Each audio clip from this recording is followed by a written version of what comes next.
যে সকল স্বামী এবং স্ত্রীর মধ্যে বেশি মনোমালিন্য বা ঝগড়াঝাটি হয়ে থাকে তাদেরকে একটু পর্যালোচনা করলেই দেখা তারা নিয়মিত একত্রে মিলিত হয় না। স্বামী স্ত্রী যখন একত্রে মিলিত হয় তখন তাদের শরীরের ভেতরে যে অক্সিটোসিন নামের একটা হরমোন থাকে এটার পাশাপাশি আরো অনেক ধরনের হরমোন নির্গত হয়ে যায় এবং পাশাপাশি কিন্তু দেহ এবং মনে একটা স্বাচ্ছন্দ্য বোধ বয়ে আনে। তাই স্বামী স্ত্রী যখন একত্রে মিলিত হয় না বা অনেক কম হয় সেক্ষেত্রে দেখা যায় এক ধরনের বৈরিতা সৃষ্টি হয়। আর এটা যদি নিয়মিত হয়, এটা যদি নিয়মিত না হয় তাহলে দেখা যায় তাদের মধ্যে যে বৈরিতা সৃষ্টি হয় এটা ধীরে ধীরে বাড়তেই থাকে এবং একটা পর্যায়ে গিয়ে দেখা যায় তাদের দাম্পত্য জীবনে ঝগড়া শুরু হয়ে যায় এবং অশান্তি মনোমালিন্য ঘন ঘন ব্যাপারটা হতে থাকে। এটা লজ্জার কোনো বিষয় নয়। একটা দাম্পত্য জীবনকে সুখী স্বাচ্ছন্দ্য রাখতে হলে এই তথ্যগুলো প্রত্যেকটা নারী পুরুষের জানা উচিত। সাধারণভাবে আমাদের একটি তথ্য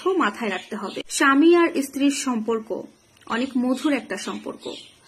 আর এই মধুর সম্পর্কটা স্বাভাবিক এবং হাসি খুশি রাখতে হলে সপ্তাহে অন্তত কমপক্ষে 2 থেকে 3 দিন একত্রে মিলিত হতে হবে। যদি কোনো ক্ষেত্রে এর কম হয় তাহলে বুঝে নিতে হবে দাম্পত্য জীবনে ওই পরিবার, ওই স্বামী স্ত্রী কোনো কারণে সুখী নয়। তাই সকল স্বামী এবং স্ত্রীর প্রতি পরামর্শ রইল আপনারা এ ব্যাপারে নিজেদের মাঝে আলোচনা করে নিন।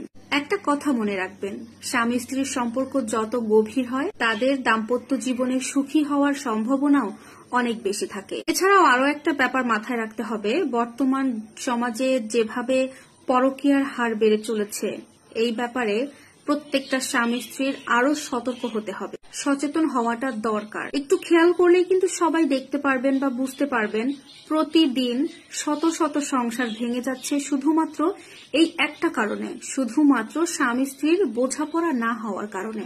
আর যেটার ফলে পরকীয়া সহ নানান ব্যাধিতে সমাজ আজকে ভয়ানকভাবে আক্রান্ত।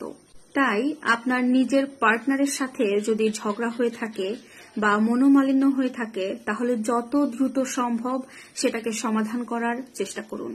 তাই বলবো প্রত্যেকটা স্বামী স্ত্রী একটু খেয়াল রাখবেন, যদি আপনাদের সম্পর্কের মধ্যে, দাম্পত্য সম্পর্কে যখন দেখবেন আপনাদের মধ্যে মনোমালিন্য বেড়ে চলেছে বা ঝগড়াঝাটি এগুলো একটু ঘন ঘন হচ্ছে আপনাদের সম্পর্কে, সেক্ষেত্রে অন্যদিকে না তাকিয়ে বা আগেই একজন আরেকজনকে দোষারোপ না করে একটু নিজে ঠান্ডা মাথায় বসুন, নিজের মনে নিজে প্রশ্ন করেন যে আপনাদের দাম্পত্য জীবনে আপনাদের স্বামী স্ত্রীর একত্রে মিলিত হওয়ার ব্যাপারটা কতটুকু এগিয়ে আছে। এটা আপনারা স্বামী স্ত্রী একত্রে বসে একটু দুজন দুজনের সাথে আলাপ করেন, তারপরে চেষ্টা করেন যে সমাধান হয় কিনা। এরপরেও যদি আপনাদের সম্পর্কের মধ্যে